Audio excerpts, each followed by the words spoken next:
Halo Sobat WK, kembali lagi bersama dengan saya Joanita dalam acara Bincang Inspiratif bersama dengan tamu kita yang sudah tidak asing karena pernah datang ke studio juga waktu itu bicara tentang ransomware kalau nggak salah ya Pak ya.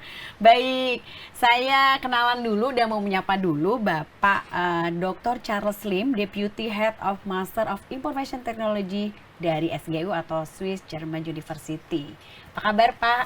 Terima kasih, baik. Terima kasih sudah berkenan datang kembali ke studio kami, memberikan segala informasi yang Bapak tahu ya. Ya, kita mau bicara hari ini tuh tentang beberapa waktu lalu kan sempat ya Pak ada gangguan dari Windows yang menyebabkan seluruh dunia itu sistemnya mereka tuh terganggu yang pakai Microsoft Windows ya Pak ya.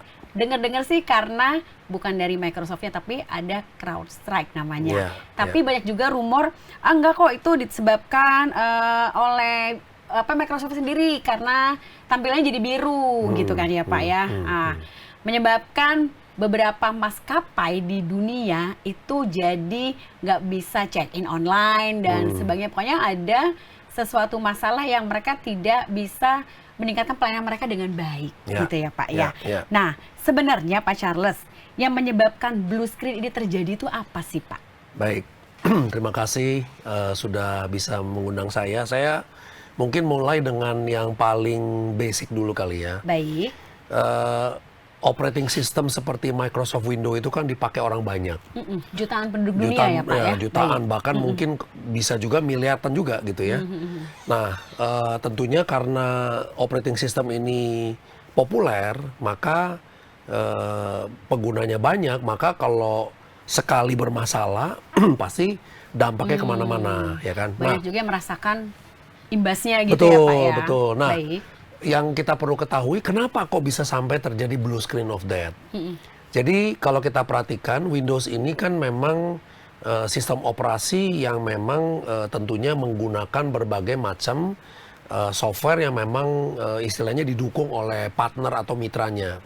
Contoh misalnya kalau teman-teman atau Bapak Ibu membeli inilah gaming card. Oh iya. Nah, ya kan? Kalau mau main game kan biasanya kita pasang card di dalam komputer, terus mau nggak mau kita harus kasih driver namanya. Baik. Nah, driver ini gunanya apa? Ya, driver itu gunanya untuk ketika nanti si card ini dipakai, maka si OS ini atau operating system Windows ini mengenal card itu. Oh, kebaca jadi ya, kebaca, Pak ya? karena driver itu kan yang menjembatani. Ya, jadi ibaratnya kayak kita dua sisi, yang satu hardware, yang satu software kan. Nah, ini harus dijembatani. Nah, jembatannya itu drivernya. Nah, si driver ini kalau sampai bekerjanya nggak benar, artinya ada kesalahan dalam pemrograman, maka terjadi yang namanya blue screen of death. Nah, kenapa blue screen of death? Karena si driver ini bekerjanya di level sistem operasi, bukan lagi aplikasi biasa. Oh, jadi bukan sekedar aplikasi tambahan gitu? Bukan, ini benar-benar jalannya di, kalau istilahnya kita sebutnya di level kernel. Nah, kernel itu artinya di level inti daripada operating systemnya. Nah, begitu ada masalah, ya dan tidak bisa diperbaiki, langsung dia masuk ke blue screen of death. Makanya muncul biru jadinya. Ya. Nah, itu penyebabnya. Baik, baik. Tapi sebenarnya kalau yang tadi saya bilang di awal itu sebenarnya apakah dari Microsoft-nya sendiri atau memang dari CrowdStrike-nya itu Pak? Jadi dari pihak lain gitu loh Pak. Kan rumornya begitu dan ini belum terjawab nih, ini mitos atau fakta begitu. Gimana menurut Bapak? Jadi begini, di Microsoft itu sendiri mereka tuh sudah punya mekanisme atau SOP. Ketika kita mau memasang sebuah driver itu wajib disertifikasi. Jadi misalnya nih tadi yang punya card game, ya kan, dia harus pakai drivernya. Driver itu harus dikenal oleh Microsoft kan. Nah, mau nggak mau driver ini harus dikirim ke Microsoft dan Microsoft bilang ini oke. Jadi dicek dulu sama Microsoft, baru ini bisa dipakai. Itu namanya certified, ya kan. Nah, ketika sebuah driver itu belum dites dan belum disertifikasi oleh Microsoft, ya pasti kita nggak tahu kejadian nanti bisa jadi apa. Nah, bisa kayak gini ya Pak ya? Bisa kayak gitu. Nah, problemnya di CrowdStrike itu kenapa bisa sampai terjadi kok kayaknya antara Microsoft atau antara CrowdStrike yang terjadi sebenarnya drivernya driver mirip CrowdStrike. Nah, kenapa kok CrowdStrike ini bisa kejadian? Nah, kita mesti lihat dulu. CrowdStrike ini kan perusahaan security, cyber security. Tugasnya ngapain? Tugasnya melindungi aset daripada perusahaan-perusahaan yang memang dia jualan servisnya. Nah, kalau yang dia lindungi ini dia let's say bobol gitu ya, ya berarti CrowdStrike bertanggung jawab kan gitu. Iya. Nah, jadi dia harus senantiasa mengupdate terus-menerus. Kalau ada ancaman baru nih, maka dia akan Harus perbaharui aware lagi. gitu ya, Pak, Iya, mereka dia ya, harus Pak. aware dan dia perbarui. Nah, ketika dia memperbarui driver ini, nah kalau ini nggak dites dengan benar, terjadilah masalah. Nah, oleh sebab itu sebenarnya yang harusnya adalah driver ini dites dulu, sudah aman, harusnya nih kalau kita bicara prosesnya ke Microsoft dulu. Certified, baru balik lagi. Nah, kita sama-sama tahu, proses itu kan panjang. By the time itu sertifikasi datang, kita udah kebobolan dulu. Oh, Nah, makanya mungkin ya, mereka membypass proses ini mungkin ya. oh baik. Nah, Jadilah akibatnya seperti itu. ketika mereka tidak tes dengan benar, tidak tersertifikasi oleh Microsoft, masalahlah terjadi. Gitu. Jadi kemarin kejadian tadi itu sebenarnya adalah kejadian memang driver miliknya CrowdStrike. CrowdStrike. Oh, jadi benar dong Pak kalau yang informasi dari luar nih. Jadi kemarin itu Microsoft itu bermasalah karena CrowdStrike itu sedang mengupgrade security atau pihak keamanannya dia karena timbul satu masalah akhirnya mengakibatkan itu terjadi, akhirnya semuanya di seluruh dunia terkena imbasnya gitu loh Pak. Jadi benar pure dari si CrowdStrike-nya bukan dari Microsoft-nya gitu ya. Pure Pak, dari CrowdStrike. Nah, tapi jangan lupa kalau kita telusuri sebenarnya ini bukan yang pertama kali. Oh, pernah terjadi? Sudah pernah terjadi. Tapi kok kayaknya efeknya nggak mendunia seperti yang 5 hari lalu ini betul. gitu loh Pak. Yang lalu-lalu kebetulan terjadinya di sistem operasi Linux. Yang mana penggunanya lebih sedikit. Nah, kebetulan kena yang Windows, yang penggunanya banyak. Dan efeknya besar gitu ya Pak. Efeknya besar. Dan kalau nggak salah kemarin Microsoft kasih tahu, itu ada 8,5 juta pengguna. Yang dampaknya. Betul ya. Pak. Ya. Nah, bayangkan 8,5 juta dan mereka memperkirakan 1% dari pengguna Microsoft Windows. 1%. Itu baru 1%. Bayangkan kalau 50%. Itu aja udah gempar kan. Udah heboh banget itu. Sampai akhirnya di satu negara yang mereka membatalkan penerbangan ya Pak. Nah, itu. Membatalkan penerbangan, terus kemudian di-delay. Delay ya parah gitu. Ngantri untuk check-in gitu ya Pak itu. ya. Baik. Sampai namanya nggak ketemu. Iya benar ya, kan? Pak. Wah, itu benar-benar pusing. Baik Pak. Kita lagi booming masalah hacker. Ya. Banyak yang curiga. Ya. Ini sebenarnya hacker yang perbuatan hacker atau emang Microsoft dan CrowdStrike ini menutupi bahwa mereka tuh terserang hacker. Ya. Menurut Bapak gimana? Mungkin nggak sih kalau hacker ini yang bikin gitu loh Pak? Nah, makanya akhirnya kan si CrowdStrike dipanggil tuh sama Iya, Kongres. Dia harus mempertanggungjawabkan akibat semua ini kan. Sampai dia harus present juga kan Harus bagaimana presentasi. itu terjadi gitu ya Pak Tapi ya. mereka nggak mau mengungkapkan di depan publik. Jadi sebenarnya kena hacker. Nah, ini saya takutnya ini belum kan ini belum diungkapkan. Ya kan? Masih penyelidikan sampai masih sekarang penyelidikan sih, Pak. sampai sekarang kan. Jadi dia belum mau mengungkapkan keseluruhan. Dia bilang masih diinvestigasi. Nah, kita nggak tahu nih sebenarnya apa yang terjadi. Ya, feeling saya sih memang ada kesalahan prosedur. Itu yang pertama. Gitu ya. Prosedur apa? Prosedur tadi yang saya bilang. Ketika kita mengupgrade sebuah driver, kita perbaiki driver itu, ya tentunya sebelum dikasih ke konsumen kita coba dulu dong. Bener, Ya kan? Masa langsung kita kasih ke konsumen? Itu masalahnya. Jadi dia harus coba dulu, dia deploy lah, dia pasang ke semua komputer, semuanya aman, baru dia kasih ke konsumennya. Nah, Kalau saya suspeknya memang paling banyak di situ. Dia ada mekanisme testingnya ini ada yang belum benar. Ya, jadi dia harus lihat lagi nih. Belum full berarti ya Pak? Iya, belum full testing. Ya sama aja kayak mobil ada cacat produksi nggak kedeteksi. Ya toh? Akibatnya apa? Terjadi bencana. Orang tabrakan atau ditabrak, remnya ngeblong. Recall ya akhirnya gitu. Recall akhirnya. Sama kan? Iya, Intinya betul. sama aja. Cuma mereka yang ini dia nggak bisa recall. Iya. Udah terjadi. Data juga udah banyak mana-mana ya Pak. Nah, jadi udah nggak bisa. Baik Pak, terkait data gitu tadi ya Pak ya. Ya. Apakah yang terjadi kemarin bisa menyebabkan sejumlah data itu bisa hilang dan nggak bisa kembali lagi? Ini banyak yang khawatir loh Pak. Gimana menurut Bapak? Iya, bisa saja karena masalahnya ketika kita bicara transaksi sedang terjadi kan, terus tiba-tiba blue screen of death, blus. Ya, saat itu data yang lagi diproses saat itu kan, itu seperti apa, sudah masuk atau belum kerekam, nggak pernah tahu. Ya kan? Sama seperti kayak kita kejadian kemarin di PDNS itu. Ya kan? Ketika kita punya Kemenkumham, imigrasinya, datanya di enkripsi gitu kan, ya terpaksa dia pakai data lama. Iya. Nah ketika pakai data lama kan dia nggak tahu status orang ini sebenarnya sudah gitu. pernah di mana, pernah berkunjung kemana, mungkin hilang tuh sebagian. Oh. Jadi ya sangat mungkin sebagian transaksi itu hilang, sangat mungkin. Bisa direcover, mungkin saja sebagian bisa, tapi mungkin sebagian lagi ya sudah hilang. Jadi Gitu. ya nggak bisa kembali lagi Nggak gitu bisa ya kembali Pak? lagi. Nah makanya Oke. itulah sebabnya memang kita bicara backup itu sangat penting. Makanya hubungan kalau kita tarik ke PDNS itu yang kejadian kemarin, Ada ya belajar. berhubungan juga sebenarnya, Iya, Pak. jadi ada hubungannya, kita harus senantiasa membackup lah data kita.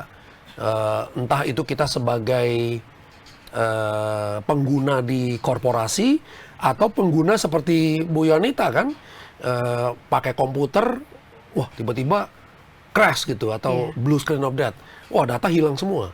Tapi mungkin nggak semua, tapi paling nggak ada data yang hilang kan gitu. Nah oleh sebab itu penting sekali kita harus membackup data kita secara konsisten. Ya jadi secara kontinu lah. Ya gitu. Biar nggak terimbas seperti yang sudah-sudah Betul, jadi nyesel ya Pak betul, ya. betul. Nggak menyesal kemudian gitu. Baik Pak, tadi kan Bapak cerita mengenai backup data gitu ya Pak ya. Ketika mungkin terjadi Microsoft blue screen gitu ya Pak ya, itu apa yang harus kita lakukan? Karena kan Bapak bilang itu nggak cuma terjadi sekali, cuma karena Microsoft yang mengalami, karena jadi efeknya banyak yang menerima imbas itu. Nah mungkin semoga sih tidak ya Pak. Kalau itu terjadi lagi, apa yang harus kita lakukan selain backup data? Ya, sebenarnya untuk mengatasi masalah itu, kita bicara yang itu dulu. Baik. Mengatasi masalah itu, karena dia blue screen of death, mau nggak mau, kita harus datang ke setiap komputer, memperbaiki itu. Satu persatu? Satu persatu. Agak repot ya Pak? Nah, itu dia makanya diestimasi biaya atas kejadian ini itu sampai $1 miliar atau 16 triliun. Jadi lebih mahal ya Pak ya? Ya, mungkin lebih. Ya, nah ini masalah pertama. Nah, yang kedua tentunya biasanya kita kalau sebagai apa ya istilahnya sebagai orang pribadi lah, baik itu dari korporasi atau tidak, intinya setiap kali kita mau mengupgrade hardware, mau mengupgrade software, nah pastikan kita save dulu istilahnya, semuanya kita save, kita amankan, kita backup dulu, baru kita melakukan upgrade kayak mau apa kayak. Jangan di tengah-tengah kita bekerja belum men-save semua data kita atau kita belum backup, kita melakukan misalnya perubahan perubahan hardware lah, software lah. Akibatnya pada saat crash, ya datanya banyak yang hilang. Ya, Pak. Oke, ini saran yang penting untuk Sobat VK di rumah ya. Baik Pak, ini pertanyaan terakhir. Ini kayaknya antusias banget Pak kita semua. Cuma karena waktunya terbatas. Jadi mungkin kita bisa berseri-seri lagi gitu ya Pak ya.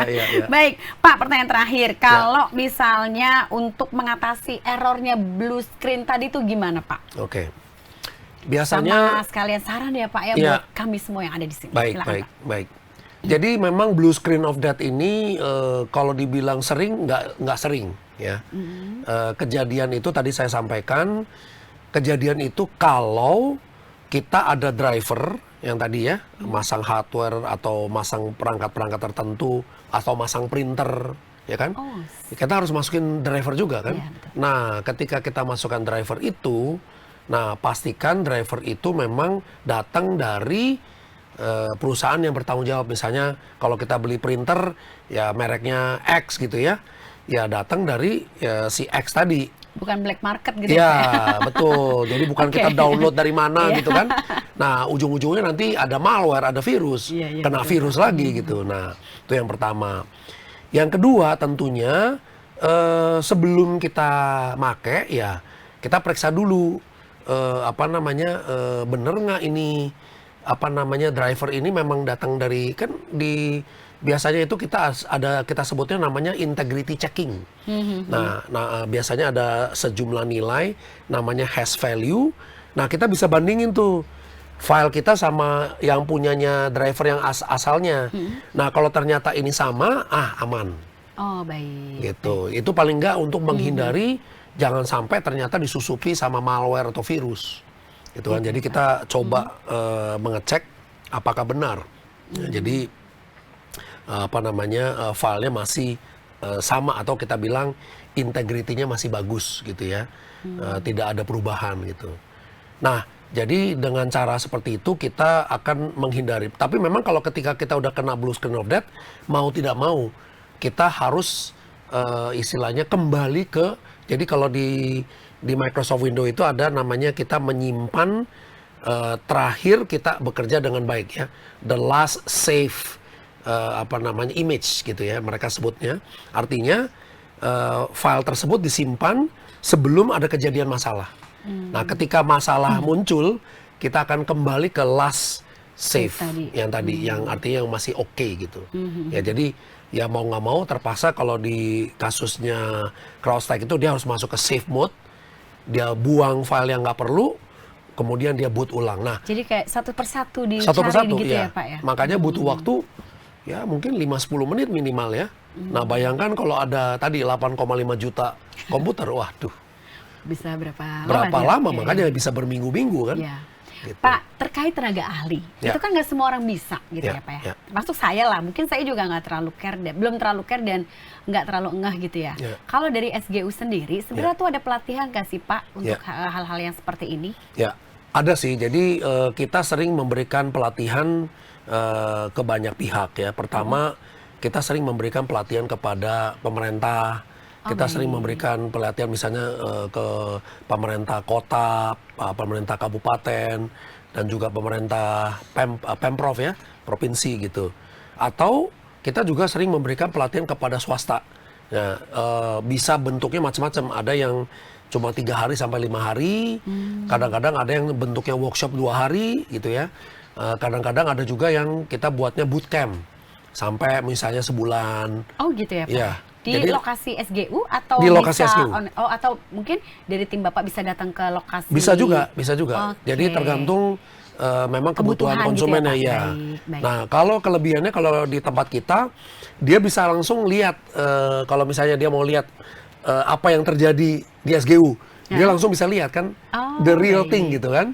Oh, ada serangan nih. Masalah-masalahnya kelihatan penyelesaian gitu ya Pak. Betul. Berarti kayak semacam lab gitu ya Pak? Iya betul. Kita ada cyber security lab kan. Jadi selain dia belajar, dia ngelihat lab. Dia bisa ngelihat apa yang terjadi sebenarnya. Nah, itu salah satu kelebihannya, makanya kenapa SGU punya cyber security lab dan juga punya security operation center. Tempat kita belajar dan tempat kita menangani insiden. Oh, baik. Gitu. Jadi training itu yang paling bagus adalah kita bisa melatih pengetahuannya, skillnya, dan kemampuannya, ability. Nah, kemampuan ini ya harus di dalam lab, baru dia bisa tahu, oh ternyata seperti ini ya menanganinya. Baik. Jadi pelatihan-pelatihan itu kita berikan baik yang gratis pengabdian masyarakat maupun yang berbayar. Gitu ya. Baik. Jadi Sobat WK, kalau misalnya dari instansi Anda, tempat Anda bekerja, ataupun untuk personal sendiri kan juga bisa ya Pak? Bisa. Kalau misalnya mau ikut pelatihan di SGU itu buka loh gitu ya. Atau misalnya memang diperlukan dari timnya Pak Charles, dari SGU tim untuk datang ke tempat Anda, itu juga bisa banget gitu ya. Betul. Nanti boleh dihubungi aja nanti nomor di bawah ini gitu ya Pak ya. Betul. Kemudian dari, saya mau tanya mengenai SGU lagi ya Pak, Swiss German University. Itu apa aja sih Pak yang akan diberikan nantinya? Mungkin pendeteksi misalnya adanya malware atau apa gitu nggak sih Pak? Iya, jadi itu kan hal yang paling kita butuhkan, tapi nggak banyak orang tahu ini cara deteksinya aja gimana caranya gitu loh Pak. Betul. Jadi gitu ya Pak ya? Iya, jadi kita di SGU itu memang sudah merancang software open source ya. Jadi open source itu berarti kita terbuka ke publik, softwarenya bisa di-download dengan gratis dan silahkan dipakai gitu ya. Jadi kita dapat dana hibah, kita kerjakan, kemudian kita bagikan ke publik.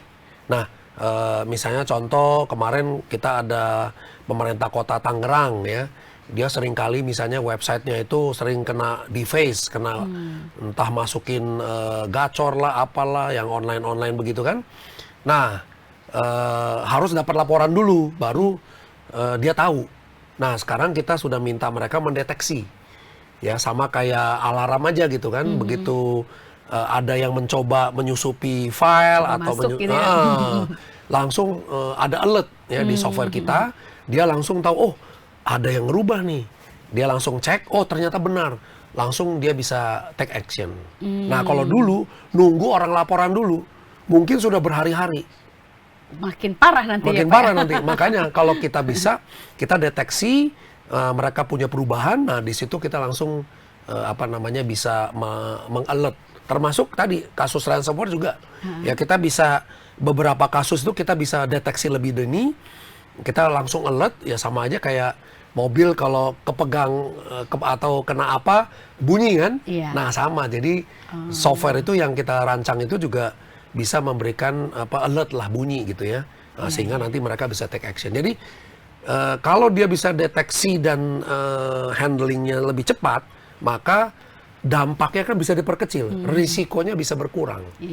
Itu sih sebenarnya inti daripada. Nah, itu yang paling penting Pak. Itu jadi kadang-kadang kan kayak misalnya ada something, misal hacker ataupun hal-hal yang membuat kok kayaknya agak aneh gitu ya Pak, hacker atau macam-macam gitu ya. Kita tuh kan nggak bisa deteksi, nggak ngerti ini apakah hacker atau apa virus dan sebagainya. Itu kadang kita nggak bisa bedain. Nah nanti kalau di SGU itu bisa lah ya Bapak nanti ajarin semuanya. Pasti. Ya Pak ya. Kita sering membuat workshop yang berbayar, yang gratis banyak.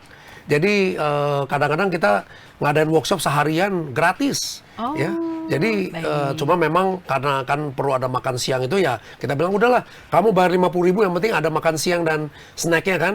Yang penting bayar itu, yang sisanya udah kita tanggung semua kan. Kita belajar bareng-bareng istilahnya gitu ya Pak ya. Baik. Jadi begitu. Baik Sobat WK, menarik sekali bukan? Jadi kalau teman-teman dan juga Sobat WK di rumah ingin tahu lebih banyak lagi mengenai hacker, ransomware, malware dan sebagainya yang di dunia per-IT-an, boleh loh silakan belajar di SGU. Baik, terima kasih. Terima kasih Pak Charles sudah berbagi informasi dengan kami di sini. Kapan kita ngobrol lagi ya Pak tentang apalah kalau misalnya gimana sih caranya supaya media sosial kita nggak kena hack atau warning apa sih yang kita harus waspadai kalau ada sesuatu tiba-tiba jadi nggak kena hack. Nggak tiba-tiba hilang semua bagaimana mengamankan data di dalam handphone. Nah itu lebih penting karena semua orang sekarang pegang handphone Pak ya. Oke, baik, kita bicara lagi nanti, ditunggu aja waktunya. Kita akan undang Pak Charles dan minta kesediaan Pak Charles untuk datang ke studio ini lagi. Terima kasih Sobat WK sudah menyimak kami berdua. Sampai jumpa lagi di episode selanjutnya. Terima kasih. Terima kasih. Jangan lupa subscribe ya.